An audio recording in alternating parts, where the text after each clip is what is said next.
Hello again. I'm sure that many viewers will have noticed that Boris Johnson's face appears to be cropping up again in the last week or two. First he goes off to Ukraine and gets his picture in all the papers, and now this morning he's back on the front pages again.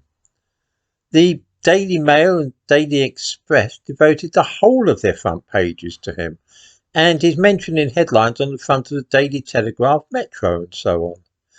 There can be no doubt that he is once more at the centre of things. Most prime ministers stay out of the limelight after they leave office, at least for a few years. One thinks of Gordon Brown, David Cameron, Theresa May and so on. It's something of a convention that former prime ministers keep a low profile for a year or two at least, out of consideration for their successors. This is because once they've been turned out of office, prime ministers usually know that the game is over and they're no longer in the running for the top post anyway. They've got no reason to publicise themselves. Not so Boris Johnson. He is a huge fan of Winston Churchill, of course, and Churchill spent 10 years pretty much out of political life, just bobbing along as a backbencher. Those years from 1929 to 1939 are often referred to as his wilderness years. The same thing, of course, happened to Charles de Gaulle for 12 years between 1946 and 1958. He too languished in the wilderness before being recalled to serve his country once more as leader. In this fast-moving political world, of course, we can hardly expect any politician to endure a decade in the wilderness. Certainly Boris Johnson doesn't mean to spend years like that on the back benches. He has only been out of power for 6 months, but he seemingly thinks that with Rishi Sunak and his government in such difficulties, the time is ripe for his triumphant return to number 10 Downing Street. He's telling everybody who will listen that he alone is capable of winning back the electorate and triumphing in the next general election. There's little doubt that Sunak won't be able to achieve such a feat, and nobody else is in the running.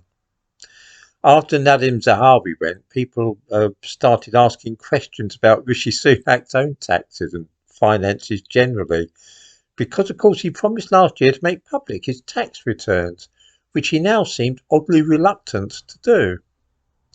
The suspicion is that not everything is okay and above board in that aspect of his life, and that really would mean that he would have to go. Who is there to replace him? This is why Boris Johnson is feeding the press all kinds of silly stories which have been dreamed up with the intention of bringing him back into the public eye. Like the one this morning that has grabbed the headlines about Vladimir Putin threatening to fire a nuclear missile at him. I mean, one understands and sympathises with anybody who feels that way. I can imagine few more satisfying sights than an atom bomb landing on Boris Johnson's head. So if Putin did say that, then perhaps he can be forgiven. I don't suppose though for a moment there's any truth in it. It has all the appearance of an entertaining tale that someone's come up with just to get Johnson's name back in the news. Boris Johnson claims that he is the only Conservative politician who is able to win the next general election. And the terrible thing is, he might be right. Every Prime Minister for the last quarter century or so seemed to me to be worse than the one before.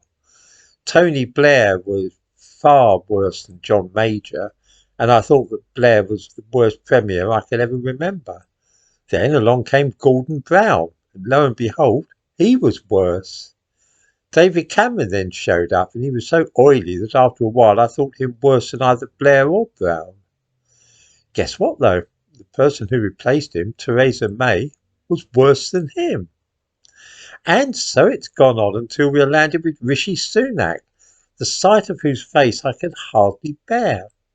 Perhaps Boris Johnson is right and the electorate would vote him in again if the choice was between him and Keir Starmer.